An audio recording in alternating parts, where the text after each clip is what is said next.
Hello beautiful people, welcome to Minnie's Cookbook. And please do consider subscribing before we get into the video. So నేనేం చేస్తున్నానో మీకు already తెలుసు, it's chicken మండి.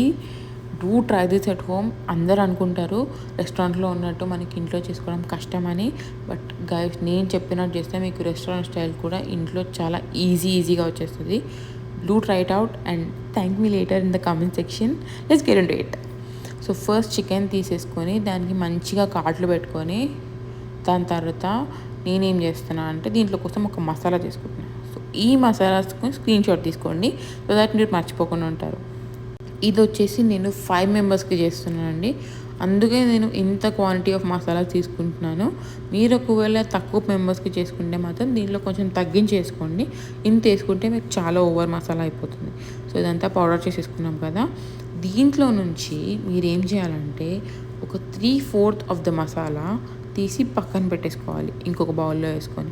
ఎందుకంటే మనం ఆ తీసి పెట్టుకున్న 3/4 మసాలాని రైస్కి యూస్ చేస్తాం. సో ఏదైతే మసాలా మనం తీసి పెట్టుకున్నామో దాని తర్వాత ఇప్పుడు ఇందులో ఉంది కదా, దీంట్లో ఇంకొన్ని స్పైసెస్ యాడ్ చేద్దాం. సో ఇది పీస్ కోసం. దీంట్లో మనం ఇవన్నీ యాడ్ చేసుకున్న తర్వాత ఇది ఒక మంచి పేస్ట్ కన్సిస్టెన్సీలో వస్తుంది. దీన్ని మనం చికెన్ పీస్కి ఇందాక మనం ఏదైతే కాట్లు పెట్టుకున్నామో దానికి మసాజ్ చేసి మంచిగా మ్యారినేట్ చేసి పెట్టుకోవాలన్నమాట. అది చాలా ఇంపార్టెంట్ అండి. ఈ మసాలా కొంచెం ఏమైనా అయితే మీకు కంప్లీట్ మనీ టేస్ట్లో ఎఫెక్ట్ పడుతుంది. అండ్ ఈ పెప్పర్ పౌడర్ నేను ఇందాక మిరియాలు వేయాల్సింది గ్రైండ్ చేసేటప్పుడు, నాకు మిరియాలు అవైలబుల్ లేకుండే, అందుకే నేను పెప్పర్ పౌడర్ వేసాను. ఈ ఫుడ్ కలర్ వచ్చేసి కంప్లీట్లీ ఆప్షనల్. నాకు వేసుకోబోద్దని అందుకే నేను వేసుకున్నాను. అండ్ మీకు నచ్చకపోతే you can completely avoid that.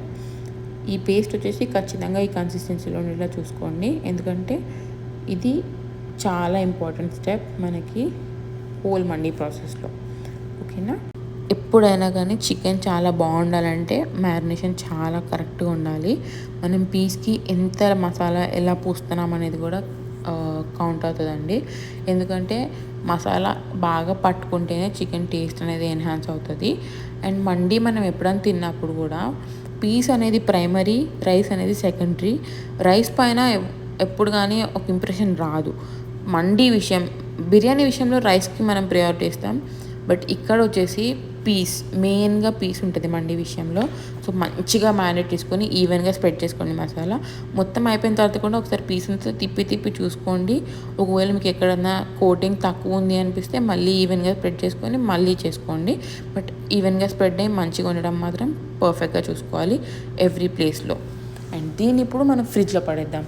నేనైతే ఓవర్ నైట్ ఫ్రిడ్జ్లో పెట్టడానికి ప్రిఫర్ చేస్తాను, but if you don't have time you can put it in the freezer. ఒక 1-2 hours ఫ్రీజర్లో పెట్టినా సరిపోద్ది.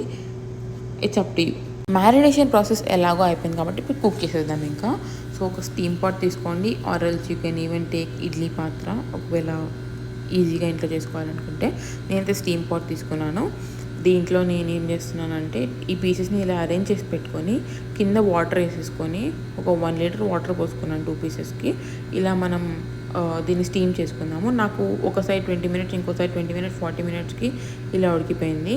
అండ్ ఆ వాటర్ హాఫ్ ఎగిరిపోతుంది కాబట్టి ఇంకో మిగిలిన వాటర్ ఉంటుంది కదా 2 pieces-కి, అలా ఎవ్రీ పీస్కి మీరు వాటర్ చేంజ్ చేసుకొని ఫ్రెష్ వాటర్తో చేసేసుకోండి. ఈ వాటర్ని మనం రైస్ వండుకోవడానికి యూజ్ చేస్తాము.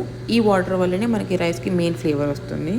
తర్వాత ఒక ప్యాన్ తీసుకొని కొంచెం ఆయిల్ వేసుకొని ముందు అయితే నేను జీడిపప్పు, బాదం అండ్ కిస్మిస్ గోలిచ్చి పెట్టుకుంటున్నాను.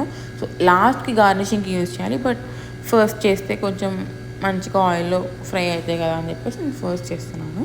అండ్ నేను కిస్మిస్ తర్వాత తీసుకున్నానండి, ఎందుకంటే బాదంతో పాటు వేస్తే అవి కొంచెం ఆడిపోతాయని నా ఫీలింగ్. మీకు నచ్చితే మీరు ఒకటేసారి వేసుకోవచ్చు. దెన్ వచ్చేసి నేను బ్రౌన్ ఆనియన్స్ చేస్తున్నాను. సో బ్రౌన్ ఆనియన్స్ కోసం నేను 2 onions తీసుకున్నాను, బికాస్ నేను ఎక్కువ బ్రౌన్ ఆనియన్స్ ప్రిఫర్ చేయను, అందుకని నేను కొంచెమే తీసుకున్నాను. ఇఫ్ ఇన్ కేస్ మీకు చాలా ఇష్టం అనుకుంటే మీరు ఇంక ఎక్కువ కూడా చేసుకోవచ్చు. It's up to you. It's purely మీకు ఏది ఇష్టమైతే అది తీసుకోండి. ఇంతే ఉండాలి అదంతే ఉండాలని ఏం లేదు. అండ్ నెక్స్ట్ వచ్చేసి అదే సేమ్ ఆయిల్లో పీస్ కూడా ఫ్రై చేసుకోండి. నేను అందుకే ఫస్ట్ అది చేసి తర్వాత ఇది చేస్తున్నాను, ఎందుకంటే మళ్ళీ మసాలా అంతా ఆయిల్లో వచ్చేస్తుంది కాబట్టి తర్వాత మనం జీడిపప్పులు అవి చేస్తే కొంచెం మసాలా అంటుకుంటుంది కాబట్టి నేను అలా చేశాను. You can even air fry this, ఇంకా హెల్దియర్ వర్షన్ కావాలంటే. బట్ నాకు కొంచెం టైం కన్జ్యూమింగ్ అనిపిస్తుంది కాబట్టి నేను దీంట్లోనే చేసేసాను. నెక్స్ట్ వచ్చేసి మనం ఆనియన్ చేసేస్తాము. ఇది వచ్చేసి మనం రైస్ కోసం చేస్తున్నామండి. సో ఈ ఆనియన్ కొంచెం బ్రౌన్ కలర్ అయిన తర్వాత మనం ఏం చేస్తామంటే, ఇందాక మనది కొంచెం మండి మసాలా పౌడర్ ఉంటుంది కదా, ఈ స్టెప్లో అది యాడ్ చేసుకోండి. నేను యాక్చువల్లీ మర్చిపోయాను, అందుకని నేను లాస్ట్లో యాడ్ చేసుకున్నాను. బట్ మీరు ఇక్కడ ఈ పాయింట్లో మండి మసాలా యాడ్ చేసుకోండి. కొంచెం ఫ్రై అయిన తర్వాత మన చికెన్ స్టాక్ ఏదైతే అది పోసుకోవాలి. నేను మర్చిపోయాను కాబట్టి దీని తర్వాత యాడ్ చేసేసాను. మీరైతే ముందే యాడ్ చేసుకోండి. కొంచెం ఫ్రై అయితే ఇంకొంచెం మంచి ఫ్లేవర్ వస్తుంది అనమాట. ఆయిల్లో ఫ్రై అవుతుంది మసాలా కాబట్టి. సో అదొకటి గుర్తుపెట్టుకోండి. అండ్ దీంట్లో రైస్ వేసేసుకొని మనం నార్మల్ రైస్ కుక్ చేసుకున్నట్టు కుక్ చేసుకుంటే రైస్ అయిపోతుంది. సో ఇది మనకి ఫ్లేవర్ రైస్కి సీక్రెట్ అనమాట. సో ఫ్లేవర్ రైస్ కూడా అయిపోయింది. ఇంకా ప్లేట్ చేసేద్దామా? సో ఇట్లా ప్లేట్ చేసి, నా దగ్గర పెద్ద ప్లేట్ లేదు, సో చిన్న ప్లేట్లోనే ప్లేట్ చేస్తున్నాను. మీ దగ్గర పెద్ద ప్లేట్ ఉంటే పెద్ద ప్లేట్లో ప్లేట్ చేసుకోండి. రైస్ పెట్టేసి, రైస్ పైన చికెన్ పీసెస్ పెట్టేసి, దానిపైన మనం చేసుకున్న బ్రౌన్ ఆనియన్స్ ఉన్నాయి కదా, అవి కొంచెం కొంచెం ఇలా ప్లేస్ చేసేసి, దానిపైన మనం ఇందాక చేసి పెట్టుకున్న కాజు, బాదాం అండ్ కిస్మిస్ వేసుకోండి. అంతే. చాలా అంటే చాలా సింపుల్ బట్ ఈజీ, కానీ చాలా టైం టేకింగ్ అండి. చాలా టైం పడుతుంది. మీకు ఒక హాఫ్ డే ఈజీగా పడుతుంది దీనికి. సో మీరు టైం ఉంది అన్నప్పుడు చేసుకోండి. చూసారా, రెస్టారెంట్ స్టైల్ మండి చేసుకోవడం ఎంత సింపుల్లో. పెద్ద టాస్క్ కూడా ఏం లేదు, కాకపోతే చాలా టైం పడుతుంది మీకు ఈ ప్రొసీజర్ అంతా చేయడానికి.